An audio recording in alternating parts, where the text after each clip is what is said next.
Hey everyone, and welcome back. Want your Baserow data to automatically sync with your favorite productivity tools? In this video, I'll show you how to connect Baserow with Slack, Notion, and Google Workspace using automation.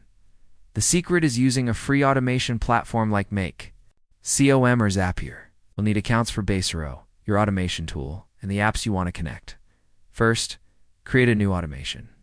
For the trigger, select Baserow and choose when a new record is added or updated in your table now for the actions. To connect with Slack, add a send channel message step. You can pull data from your Baserow record and post it automatically to any Slack channel.